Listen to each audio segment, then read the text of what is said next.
Katie, a great perspective to get into the Fed meeting. When you take a look at what the S&P has done, what does it say to you technically?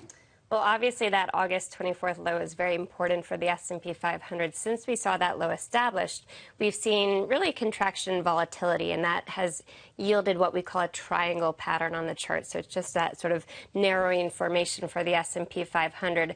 And what that tends to precede, of course, is another spike in volatility. Now, unfortunately, the triangle doesn't really give us a directional bias. So it's a neutral formation in and of itself. And that's where we stand going into tomorrow's announcement. You sort of felt that in the volumes and the trading this week, that it's been people seemingly sitting on their hands waiting for this news to hit. What it means is that we'll expect some volatility tomorrow. What I'm going to be paying attention to are the boundaries of that formation, meaning resistance and support, areas of potential selling pressure and buying pressure. The two areas of the triangle, basically, when you're looking at that chart. The boundaries, that's right. So on the upside, it's right around 1994, which we've tested today, essentially. And on the downside, it's around 1937. So those are the levels that I'll be watching, but really more importantly on a closing basis. So the intraday action is sure to be volatile, but it's really the close that matters in my work. And when we wind up sort of seeing that triangle narrow, when it does break out, how violent is that breakout? Sometimes equally as violent as the move into the pattern, so the move that preceded the pattern.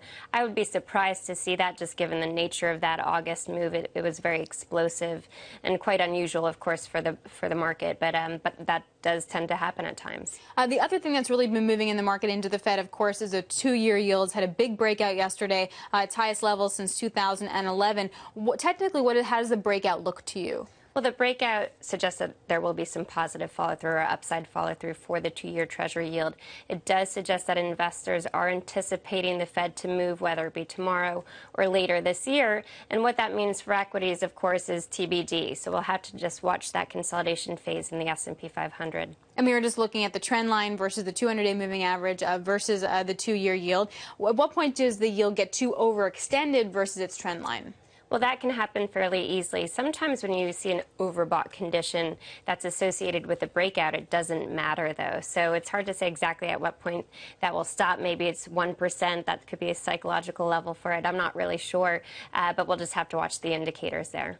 And really, what stocks have been leading the market has really been about tech. And if you take a look at the Nasdaq, a chart that you brought over with you is a 12-month moving average versus the Nasdaq, but also the resistance that we've seen from 2000 versus now. And we're kind of right above that level, but unable to get any momentum above it. That's right. So it's really important to view this move within a broader long-term context. And that's why we showed the monthly chart of the Nasdaq Composite.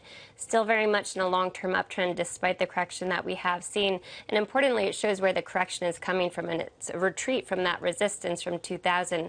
So my point in showing that is to say that if we were to recover, we were to see the major indices, including the Nasdaq Composite, return to new highs, that it's a big deal from a technical standpoint. It's not just a short-term breakout we'd be looking at, but a long-term breakout above multi-year highs, in some cases new all-time highs like the Nasdaq Composite. That goes for that index, but also some overseas indices like the Nikkei 225 index for one.